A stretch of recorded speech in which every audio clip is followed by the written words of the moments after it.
kelompok, orang masuk neraka juga napa? Berkelompok. Dadi wasiqal ladzina taqaw rabbahum ilal jannati napa? Sumara terus wasiqal ladzina kafaru napa? Wasiqal ladzina taqaw rabbahum ilal jannati sumara nggih wasiqal ladzina kafaru ila jahannam nggih napa? Sumara. Sama-sama kita ini kelompok. Nah, kemudian kelompok itu ya ada sisi positifnya, yaitu rapati wedi mergo bareng-bareng. Nah, sisi negatifnya itu berkategori, napa? Berkategori. Jadi misalnya ini cerita-cerita ning dunia wali. Ketika kita iman tuh kategorinya wong iman apa wong kafir? Wong iman. Jadi kategori itu status. Sehingga apapun faseknya kita karena iman tetap diletakkan bareng wong sing iman. Itu dulu ukurannya. Yang kafir apapun soleh sosialnya tetap dikategorikan orang apa? Kafir. Apapun soleh sosialnya. Kemudian di internal kategorisasi itu, misalnya sama-sama mukmin, terus ada yang mukmin fasik, mukmin soleh, setengah soleh, mukmin gaduh-gaduh, supaya ada semacam-macam lah, umat Islam atau Islam sing kumat. Tapi itu tetap berkategori apa? Mukmin. Sampean harus percaya itu. Nah, terus ngendikane pangeran yaumanad ukulla unasim bi imamihim. Kemudian manusia itu tak panggil sesuai status itu, kemudian tak panggil pemimpinnya.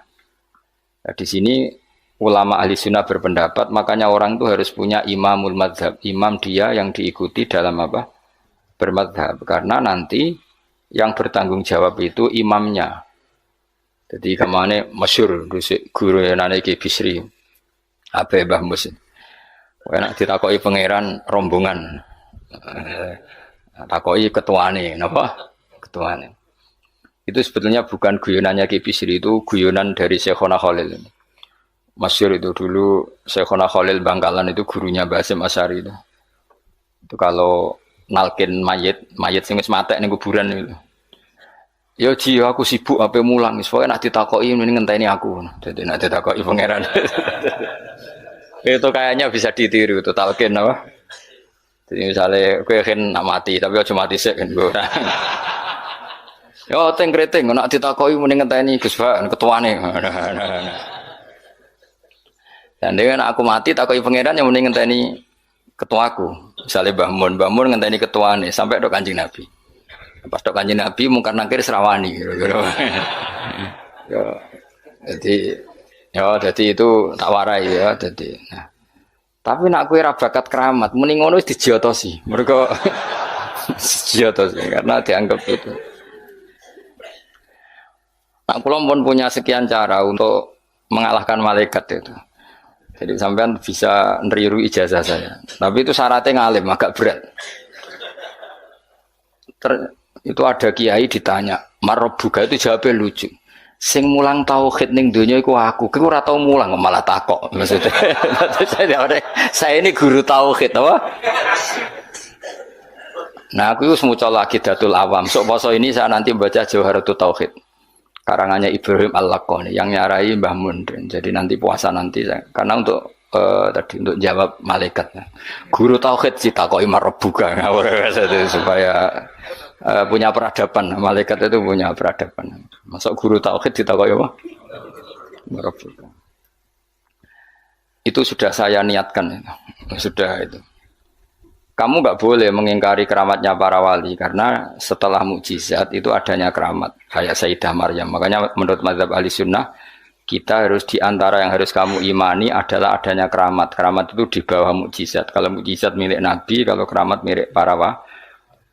Contoh paling gampang itu Maryam. Maryam itu nggak mungkin Nabi karena syaratnya Nabi harus lelaki. Tapi beliau punya keramat yang bahkan Nabi Zakaria itu ngakui keramatnya Maryam.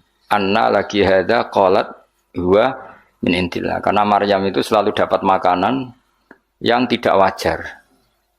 Dan itu disebut keramat karena Maryam tidak mungkin berstatus apa? Nabi karena beliau perempuan. Semua nabi adalah laki-laki. Sama ndak usah protes secara gender. Kenapa nggak boleh perempuan jadi nabi? Ya malah ribet. Pas ngaji suwi ku kayak delok raine apa ngaji kan ora jelas. Karena nggak mungkin nabi terus gak cantik, nggak boleh. Nabi jelek itu nggak boleh. Semua nabi kalau cowok ya ganteng, andai kan perempuan ada nabi juga harus cantik. Wah itu pak terus piye nak ngaji. Terus nak dibojo. Sing wedok lurah, sing lanang kan Pak lurah. Sing wedok nabi, sing lanang mempanjang lah itu bisa itu. Saya kemarin tuh baru seneng sinau kitab Tauhid yang dikarang orang-orang yang ahli matematika. Namanya Imam Amudi. Imam Amudi itu pakar matematika. Saya memang suka, termasuk ilmu yang saya suka itu matematika karena eksak. Dia penulis matematika mirip aljabar lah. Dulu di antara penemu matematika namanya Khwarizm yang menemukan apa? Aljabar angka nol itu ya, angka nol. Dulu itu orang nggak tahu kalau satu ya dua terus. Imam Amudi ketika di depan Mungkar Nakir beberapa malaikat penguji itu Allah manggil gini kan orang itu sukanya ngarang usul fikih sama matematika. Sampai muridnya curiga ini masuk surga enggak guru saya itu karena nggak pernah ngajar tasawuf, nggak pernah torekoan, nggak tahu mujahadan, gitu. Pokoknya dia itu. Kalau saya mlebu swarga kan wis pantes mulangi tafsir. Kan mosok guru tafsir mlebu neraka kaya ora pantes itu lho. Nah muridnya pantes guru. Gurune ku kaya ora pantes. Mosok guru tafsir ya nak mungkinnya mungkin, tapi kayaknya enggak lah. Maksudnya itu kalau sama-sama mungkin yang mlebu swarga juga mungkin. Ngapain milih mungkin yang rokok orang pegawaian tapi muridnya juga bisa ya ora pantes lho ben rokok ora pantes. Kok terus cilik hati gitu. Tapi luwih ora pantes iku gurune. Ternyata Allah itu suka dan ini menurut saya sesuai hadis-hadis sahih meskipun tidak kontak ini. Saya ulang lagi. Allah itu lebih bangga dengan kita ketimbang dengan malaikat. Karena malaikat itu ada normalnya ya. Masyhur itu kata Allah, saya ini bangga dengan hamba-hamba saya. Terus kata malaikat dengan kita ya Allah karena iman kita ini orisinil melihat engkau langsung ndak bangkune kira iman wong ning ngarepku kowe roh kekuatanku roh aras roh kursi roh alam malakut alam jabarut. Lalu siapa? Ya para nabi. Ya nabi tentu hebat wong dia dapat wahyu dari saya. Tapi yaitu orang-orang yang enggak jelas kayak sampean ini, orang-orang yang enggak jelas. Tapi iman sama saya padahal ya enggak ngerti saya. Kok sampean kan ngerti Allah ya ora, ngerti Nabi ya ora, ngerti swarga ya ora, ngerti neraka ora. Tapi wedine neraka iku nganti nangis, ya Allah, jangan sampai saya masuk neraka. Guayane iku koyo paham. Jadi ini yang dibanggakan Allah. Kalau malaikat sama Nabi itu kan normal, ya tentu Allah sangat bangga karena tapi kan ada unsur normalnya, apa? Nah, tapi ada orang yang cara melihat Allah itu dengan ilmu matematika. Imam Amudi itu akhirnya dipanggil Allah ketika muridnya mimpi itu. Lalu engkau di mana guru? Allah perlakuan kepada engkau gimana? Penggaweannya mau ngomong matematika. Jadi dia itu guru matematika. Tapi mulang usul fikih.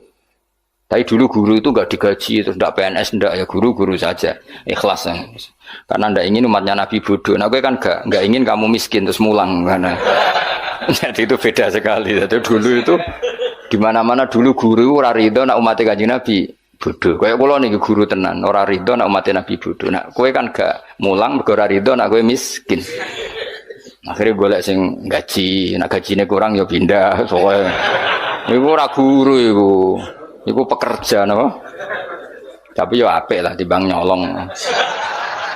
Ya tapi ya ndak kelasnya guru. Maksudnya guru itu ya orang yang selalu mengajar itu guru. Jadi gaji maupun tidak gaji itu. Kalau itu profesi apa? Tapi ya baik.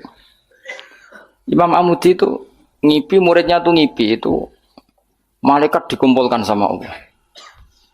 Terus ditanya sama Allah, ya Amudi, kamu kok tahu kalau saya Tuhan dan kenapa kamu tahu kalau saya satu?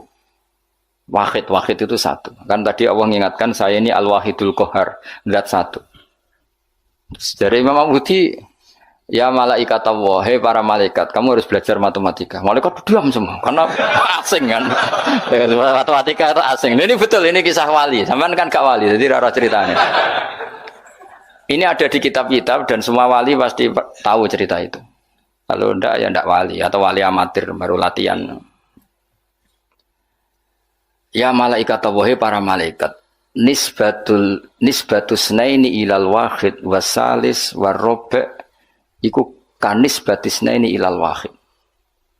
Wal wahid la nisbatalah fa innahu aslun. Pokoke kowe nak gawe angka iku mesti siji loro. Satu dulu. Setelah satu ada dua, ada tiga, ada 4 sampai 5. Jadi fanis batul khamsah ilal wahid awisnaini ilal wahid awisalas ilal wahid kullun ala haddin sawa. Kamane jenenge angka itu satu dulu. Ana 5 ya ko 4, 4 ko 3, 3 ko 2, 2 ko 1. Jadi gak mungkin far'ul wujud ilama la nihayatallah itu sepodo wae kok kanis batisna ini ilal wahid. Mbok mau judat itu jumlah miliatan tetap far'ul wahid, cabang dari angka 1. Malaikat ora ono sujud kabeh, pinter tenan kowe. Terus awas seneng, yo iku jenenge ulamaku. Jadi matematika wae dadi tauhid. Akhirnya Allah ngendikan, ngono kok ape mbok takoki marbuka. Olan aku direncana maca usul fikih karangane Imam Amudi. Tanggung nglawan malaikat mau apa sing nglawan malaikat. Nganti ditakoki, aku guru apa? Tauhid. Aku lah zaman sekolah teng MGS Madrasah Sarang, Madrasah Babai Lukman. Iku anggere ana bocah pelajaran tauhid untuk papat. Wah, iku gak ahli swarga. Mergo tauhid jeblok. Tapi anggar sing tauhide untuk 7 8 senajan to fikih 5, tasawuf 4 itu ahli swarga. Nanti malaikat itu merujuk rapot ini. Jadi jare malaikat itu merujuk. Jadi nak rapotnya kalau tauhidnya 4 neraka, mergo tauhidnya jeblok merah. Tapi nak tauhidnya 8 swarga. Nah ini kita tidak tahu malaikat itu apa merujuk rapot apa tidak sadar. Tapi yang jelas di cerita keramat itu Allah itu bangga dengan argumen yang dibangun umat Rasulullah Shallallahu Alaihi Wasallam. Makanya masyhur itu Nabi ngendikan saya rindu pada ikhwani. Ikhwani itu teman. Terus sahabat pada ngendikan alasna ikhwanaka ya Rasulullah, bukankah kita ini temanmu? Lah dari Nabi, antum ashabi, kamu itu sahabat saya, tapi saya rindu teman-teman saya. Siapa itu ya Rasulullah? Man amana bi walam yaroni. Mereka iman saya padahal tidak melihat saya. Lalu itu Allah lebih rindu lagi dan Allah membanggakan hamba-hamba ini yang enggak jelas ini semua itu mengalahkan para malaikat.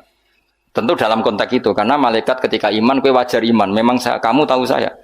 Tapi umatnya Muhammad sudah tidak ditunggoni Muhammad, tidak ditunggoni kekasih saya, tapi tetap iman pada saya. Lalu dengan cara apa?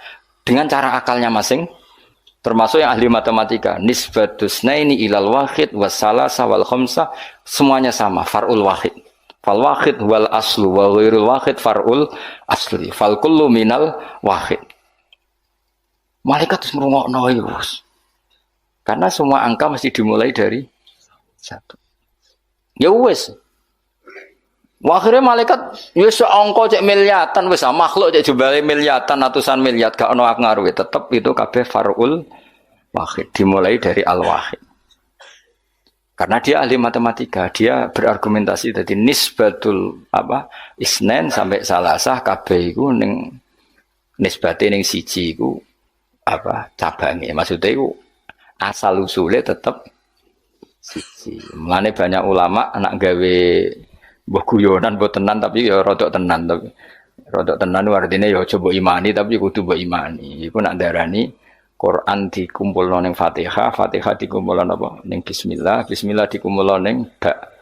Ba iku mergo dadi nuqtatil wujud. Dadi ku ketok nak Quran minallah nggih, nuqtatil wujud, titik wujud. Kowe gawe gambar serumit apapun mesti dimulai dari 1 titik. Misalnya kayak gambar apa lah, gambar pesawat ceblok, cek buta, cek gambar rugen keriting misalnya, tetap dimulai dari titik. Nah titik ini disebut nuqtatil wujud, apa? Nuqtatil wujud. Maka ba itu disingkat oleh ulama bi, kata ulama bi kana makana babi yakunu ma yakun. Jadi bi sebab ingsun, kana makana karena saya sesuatu yang terjadi ya terjadi, yang wujud ya wujud. Wabi yakunu ma yakun, dan karena saya juga sesuatu yang akan wujud nanti akan, berarti ba adalah nuqtatil wujud, awal daripada wujud. Tentu maksudnya adalah Allah Subhanahu wa taala. Allah ini nuqtatil wujud. Nah, kenapa kita butuh angka 1 bukan angka 0? Karena 0 itu di matematika itu adamiyah. Sesuatu yang enggak ada kalau di depan. Kalau di belakang enggak apa-apa, dihilangkan. Tapi kalau di depan enggak bisa. Maksudnya nol itu enggak boleh mendahului satu. Artinya gini, alam ini kadung maujud. Kalau alam ini kadung maujud, enggak boleh diciptakan oleh nol. Mesti diciptakan satu atau yang wujud.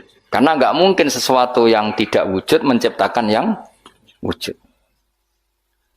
Ya sudah, akhirnya berarti hadhil maujudat yang jumlahnya tidak terhingga ini dimulai dari satu wujud. Sama angka 2, 3 seterusnya dimulai dari satu. Maka engkau ya Allah harus satu. Akhirnya malaikat itu taslim.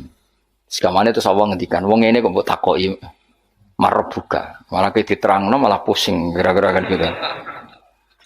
Nah, umatnya Nabi itu orang yang paling bisa berlogika, terutama ulama-ulamanya, karena mewarisi dari para nabi. Lalu kalau nunggu suwon, wae kalau suwon jenengan nak ape mati, pokoknya latihan tauhid mulai saiki, sehingga pas ape mati, niku pun bener. Misalnya latih saja ketika kita masih hidup normal gini, kita tidak tahu cara kita hidup. Kita tidak tahu cara bekerjanya oksigen. Kita tidak pernah tahu caranya bekerjanya jantung, paru-paru, dan sebagainya. Kalau kita pengguna, iya. Kalau tahu dengan makna tahu, iya. Tapi tidak dengan makna memulai dan menciptakan. Kadang kita sok tahu, wah sistem jantung gini-gini, maka kalau rusak bisa diring gini-gini. Tapi lagi-lagi pertanyaannya, sistem jantung begini-begini itu dari setelah ada apa kita yang menciptakan? Setelah ada, kita sebetulnya hanya menyaksikan. Nah artinya apa? Zaman kita hidup pun sebetulnya tidak pernah tahu cara hidup kita. Sama setelah kita mati juga nggak tahu caranya kita hidup lagi. Berarti hidup dan mati adalah sama. Ketika kita hidup ya tidak menentukan kehidupan kita. Ketika kita mati juga tidak menentukan kematian kita. Semuanya dalam kendali Allah Subhanahu wa Ta'ala. Ya sudah, kalau kita dari nggak ada menjadi ada itu nyata, berarti dari ada menjadi ada lagi pasti juga nyata. Yaitu disebut iman. Iman itu satu perangkat keyakinan yang berdasar ilmu. Maka saya bayangkan nanti kalau ketemu Allah itu umatnya Nabi itu paling nyaman, terutama sing gelem ngaji. Nah sing gelem wiridan tok itu masih tidak cukup, sing gelem ngaji. Karena wiridan itu kan kalau tidak ada ngajinya itu kadang melahirkan khayal. Makanya ulama dulu itu nggak boleh muridnya wiridan sebelum ngaji karena ilmu itu dimulai dari nazar. Nazar itu berpikir. Baru bisa menentukan Tuhan. Makanya awal wajib manusia itu kuling dzuru madza fis samawati wal ardh. Kamu harus berpikir. Setelah berpikir makrifat. Setelah makrifat baru ilmu. Disebut fa'lam annahu la ilaha illallah. Baru bakas istighfar wastaghfir dzambika. Istighfar kamu sah itu setelah tauhidnya benar. Tapi kalau kamu tauhidnya enggak benar lalu istighfar, kan berarti bilang gini, astagfirullah, saya minta ampun ya Allah. Terus di hatinya, Allah itu tenang tak fiktif tuh. Kan kacau. Setelah kamu istighfar, setelah memastikan Allah adalah wajibil wujud. Jadi tetap semua itu badal ilm. Makanya fa'lam annahu la ilaha illallah baru wastaghfir, baru minta istighfar. Karena istighfar itu tidak sah sebelum benarnya kalimat tauhid yang bil ilmi dengan ilmu. Termasuk tadi tes-tesannya Imam Amudi di depan Allah Subhanahu wa Ta'ala. Kata Allah, Amudi, tolong malaikat ajari tauhid yang jalur matematika. Sebagaimana kamu mengajarkan itu di dunia. Terus beliau jawab, ya malaikat Allah nisbatus naini wassalah sawar rofi alal wahid kada wa kada. Jadi kulun nisbatnya ilal wahid.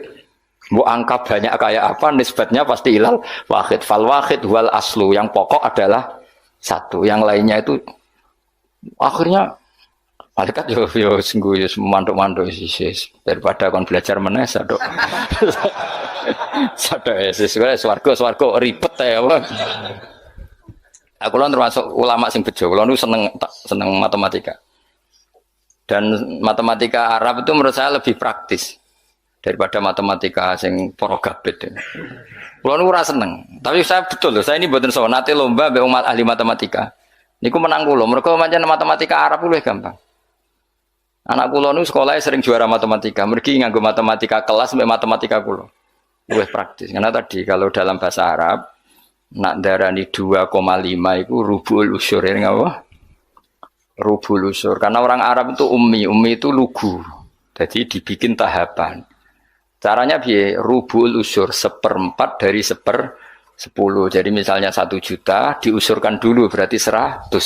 Setelah 100 dibagi 4. Namanya berapa? 25. Berarti rubul usur 1/4 dari 1/10. Jadi di 1/10 dulu dari 1 juta. Berarti berapa? 100 bareng 100. 1/4-nya berarti 25. Nanti kalau 10 ya gitu. Usurnya 10 berapa? 1. Ya, unsurnya 10 berapa? 1. Ya terus rubuknya dari 1 itu. Berarti seperempat. Nah, terus wong Arab itu senengane difisikkan. Jadi kalau misalnya zakat zuruk kan antara usur dan nisful usur. Kalau kamu bilang kan 1/20 sama 1/10. Ya zakatnya zuruk itu kan bisa 1/10. Berarti per 100 pintal 10 pintal. Bisa 1/20 berarti berapa? 5 pintal. Kalau orang Arab enggak bilangnya usur berarti per 100 10. Berarti namanya apa? Usur. Atau nisful usur berarti berapa? 5. Karena usur itu 10. Berarti kalau nisful usur 5. Lah 5 dalam matematika modern disebut 1/20. Yang 10 dianggap 1/10. Kalau orang Arab enggak usur atau nisful usur. Jadi misalnya 1 juta, usurnya berapa? 100. Separuhnya usur 50. Berarti menurut sampean 50 apa? 1/20 yang 100 1/10. Tapi kalau orang Arab itu karena nggak mau mikir orang Arab. Jadi itu justru bagus. Karena terus dibikin apa bertahap. Lah nanti kalau masalah yang fisik ya difisikkan. Misalnya gini, rungokno kowe ben matematika. Sebenarnya ini gue tes-tesan ngarepe pangeran. Jadi sebenarnya itu. Misalnya HP ini kan, kita warai matematika. Mustafa jelas ra iso matematika. Roe tasawuf ya ini. Wong seneng tasawuf itu gak seneng mikir Musa gitu. Tapi akhir-akhir ini iso, mergo iso ge grup. Ngaku WA ora duwe iki, kula niku wis milih donya ora pati roh. Dhisik tak sangka dekne kancaku akhirat, jebule roh donya, kecewa aku asline. Nah wis ben aku wis. Misalnya HP Mus. HP ini satu kan. Iku mbok pro piro? Kalau orang Arab itu cara berpikir gini, di bab ghanimah itu di pro 5. Berarti HP ini dibayangkan dibagi 5. Nah yang satu bagian ini miliknya Allah dan Rasul. Ketika ini dibagi 5, satu bagian namanya apa? 1/5. Wa alamu annama ghanimtum min syai'in fa anna lillahi khumusahu. Ya sudah, Nabi dibagi 1/5. Setelah 1/5 ini hilang diambil Nabi dan Rasul, ya Allah dan Nabi dan Rasul itu, yang sisanya kan 4. Jenenge arba'atul akhmas, 4 dari pro 5. Nah yang 4 dari pro 5 itu dibagi para yang ikut perang. Wa alamu annama ghanimtum min syai'in fa anna lillahi khumusahu wa lirrasul wa lidil qurba wal yatama wal masakin wa ibnis. Tapi kalau di bab zakat sesuatu itu dianggap 8, ya sudah HP ini langsung dibagi 8. Berarti pembagian persatunya sumun dianggap 1/8. Nanti di bab apa lagi dianggap 6, ya sudah ini dibagi 6. Jadi orang Arab itu cara berpikir lebih gampang. Karena membayangkan sesuatu itu difisikkan. Apa? Cara wong Jawa itu ngene, kowe duwe telo sak karung. Anak 5, ya di pro 5. Nah anak 6 ya di pro 6. Jadi ana wong kok iso matematika yo goblok banget asline. Perkarane iku dong, wis iso matematika, Mas. Ya latih ku sampean takon ngetes matematika ning pangeran sampean pusing. Jadi ngomong tasawuf sing ora tau mikir iku sing tasawuf sing ra gelem mikir, nek mikir ya apik. Kula yo ngoten. Kula niku iso matematika termasuk baru kayak diulang Mbah Mun. Mbah Mun itu dulu yang ngajar tauhid saya itu Mbah Mun. Namanya kitab Al-Husnul Hamidiyah. Iku sing arange wong modern, jenenge sinten napa Afandi sinten napa Abdul Hamid, pokoke wong modern. Iku ning kitab tauhid itu digambar. Hadihi nuqtatul wujud, terus ana titik sitok. Terus ning kono ana titik pirang-pirang, tetep nisbatu kullin nuqat, semua titik ini nisbatnya tetep ilal asli, iku titik 1. Jadi wong ben gambarno, kenapa alam ini kita aslikan dari sesuatu yang satu, yang tentu itu kita namain Allah, karena mbok kayak apa gambar itu jelimetnya tetap dimulai dari satu titik. Mbok angka sebanyak apapun ya dimulai dari 1. Nah, ini pentingnya. Jadi semua ilmu itu mengarah tauhid. Nah, kenapa kita butuh satu? Karena nggak mungkin alam yang wujud ini dimulai dari nol. Berarti nak dimulai dari nol, sesuatu yang nggak ada menciptakan yang, oh, itu gendeng bareng, jelas gendeng itu sarap itu, gak kena diobatno itu. Dong ya. Lah mosok wong nerangno ngene terus sampean jadi ditakoki marbuka. Ngono aku ya ora direncana jawab. Yes, pokoknya. Lah iku sampean nak ulama tertentu mbek pangeran malah kon presentasi. Oh, kak keren tau ya. Lah presentasi. Jadi ora sesuai makome yo sini-sini wong mosok guru tafsir terus. Jadi Imam Mudi iki cerita wong keramat sampean ora usah GR ngalami ngono ora ngarah Ustaz jamin ora. Dianjuti malaikat iya, aku yakin wis. Karena malaikat itu ya kepengin di kegiatan.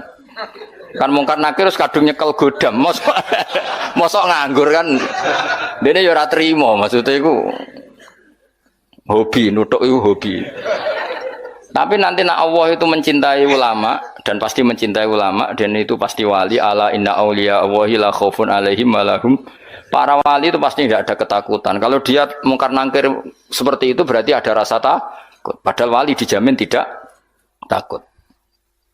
Itu masyhur itu keramatnya Imam Amudi. Dia termasuk ulama yang keramat lewat jalur matematika. Nah Imam Sibawai kan lebih membingungkan malaikat. Ya sama Imam Sibawai muridnya juga tanya. Wong kok amen ngomong nahwu terus itu terus piye? Masyhur. Takok imar rebuka. Malaikatnya takok ini kuman mausul nopo istifham. Wah, patekno wong malaikat kon ngaji alfiyah. Terus ditakoki, "Semar buka Allah iku zat sing paling a'raful ma'arif." Jadi zat yang harus diketahui itu Allah. Kok nganti ditakokno iku piye? Cerita wali wae lucu lho. Narobi Adawiyah malah parah meneh. Marbuka. Ya Allah ini habamu siapa lagi? Zat yang paling saya kenal, yang semua orang harusnya kenal. Malah ini masih tanya siapa? Malah parah meneng. Zat sejelas engkau dan engkau zat yang paling jelas. Kemudian masih ada yang tanya engkau ini siapa? Nangis den, kecewa den. Wong Allah zat sejelas itu masih ada yang apa? Ya lucu tuh. Misalnya ini contoh gampang-gampang. Sing ngaji tafsir Jalalain ini kan mesti ngerah aku kabeh takok. Gus Bah iku sapa kan yo lucu. Lah saiki Allah ku zat paling penting ning donya lan ning akhirat. Mergo pemilik alam semesta. Terus ana sing takok Allah iku sapa? Aneh gak? Dong ya maksudnya logikane. Nangis Rob, ya Allah zat sejelas engkau kemudian masih ada yang tanya. Iku cerita wali maksudnya kan arah wali ora pati paham. Lah dadi ya nah, apa mana nak sing ngritu, wah cerita itu enggak benar. Kowe ora dadi wali sik lagi protes. Engko metuki aku. Kok protes sik. Enggak mungkin. Alam iki wae pangeran rawekmu. Kok kowe darani ra mungkin berarti ngilani kekuasaane bocah kok ora dong. Dong paham ya? Kowe milih dadi wali apa dadi wong biasa ngadepi pertanyaan marbuka ya.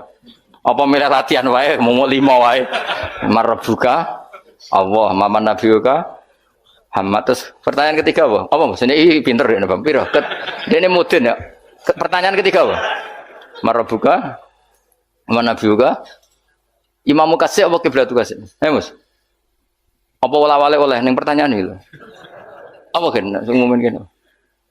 Marabuka Nabi kitab ya? Kitab Abuka.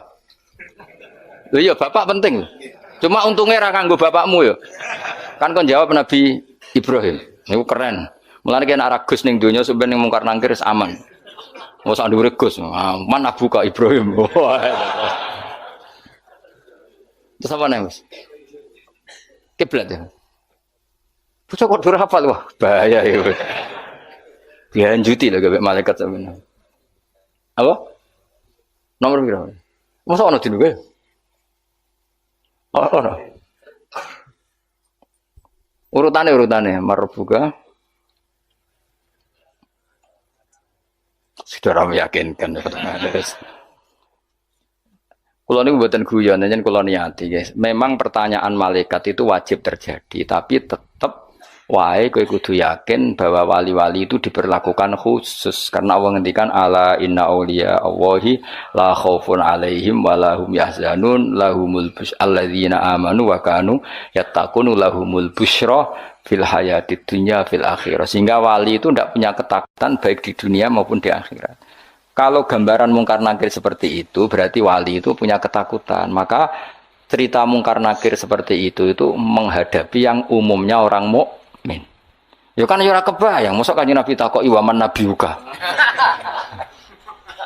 Kowe aneh-aneh wae. Ya tentu kan proporsional, tentu Nabi Muhammad enggak ngalami itu, para sahabat, para wali yang enggak alami. Kalaupun ada ya prosedur. Masyhur itu. Ya jadi ngaji itu harus khatam. Tapi yang saya mengenang adalah hadisnya Nabi tadi. Saya itu rindu sama ikhwani. Ketika sahabat bilang, bukankah kita ikhwanaka ya Rasulullah? Alasna ikhwanaka. Yang disebut Nabi adalah tuba liman amanabi walam yaroni. Bejo banget wong sing iman be aku padahal tidak melihat aku. Ternyata Allah juga gitu. Allah membanggakan umatnya Muhammad, umatnya kekasihnya Muhammad yang tidak melihat Allah langsung tapi iman kepada caranya apa ya tadi dengan sekian perangkat ilmu. Nisbatus nain wassalasah wal arba ila al malihanatalah tetap nisbatnya pada satu. Al satu wal al aslu. Berarti Allah al wahidul qahar. Ya semuanya lah terserah. Penting mengarah pada zat sing satu. Gini ku wajibil. Artinya apa? Kalau ada teori kok Tuhan 3 atau 4 atau apa, itu aneh. Tetap nanti kalau Tuhan 2, 3 hadasani yang kedua ini nisbatnya ke satu apa? Tetap ujung-ujungnya kembali ke satu. Al aslu tetap satu. Nah satu itu ada yang mengistilahkan nuqtatil wujud, titik wujud. Nah itu sing diimplementasikan di titiknya ba. Mulane ku ketok nak Quran niku minallah. Tekan bismillah kok ora dimulai huruf ain tasin tapi dimulai ba. Paham ya, terus kabeh ku ngetokno mukjizate Kanjeng Nabi Muhammad sallallahu alaihi wasallam. Mulane ngaji ben roh. Bismillah dimulai dari ba, ba itu nuqtatil wujud, titik wujud. Berarti bi kana makana wa bi yakunu mayakun. Mun kula terusno. Dadi wong kudu yakin subhanah wa wahul wahidul qahhar. Wis wae latihan. In takfuru fa innallaha ghaniyun ankum. Intak furu lamun dadi kafir sira kabeh atau melakukan kekafiran sira kabeh. Kowe nak kafir ora usah kumo luhur terus Allah rugi ya ora fa inna wa. Mongko sak temene wa taala ghaniyun dat sing semuge angkum sangi sira kabeh. Wala yardolan ora ngersano sapa wa ibadi maring pira-pira kawulane Allah ora ngersano ora ridho al kufra ing kekafiran. Wa in arada senajan ngersano sapa wa hu ing al kufra min ba'dim sangi sebagiane ibad. Wa in taskuru lamun nyukuri sira kabeh ki nyukuri Allah ing Allah. Ciri utama syukur fatu minu mongko iman sira kabeh. Yardoh mongko ridho sapa Allah ing syukur utawa ing iman. Bisukunil hak lan sukune hak yardoh wa dhamiha lan dhamai hak ma isbain sertane isba berarti normal wa in taskuru yardohu lakum wa dunihi lan tanpa isba kados kira kita napa wa in taskuru yardohu lakum. Jadi di qiraatnya asim mat silah yang aneh itu kan hanya 2. Nggih yardahu lakum kalian apa? Wa yakhlud fihi muhana. Nggih di qiraatnya asim mat silah, mat dari domir yang aneh berapa? 2. Gini ku tenggene surat Furqan nggih. Mestinya normalnya kan fihi itu pendek, tapi di surat Furqan apa? Wa yakhlud fihi muhana hanya dibaca apa? Panjang. Terus sama yardahu normalnya setelah fathah kan hu-nya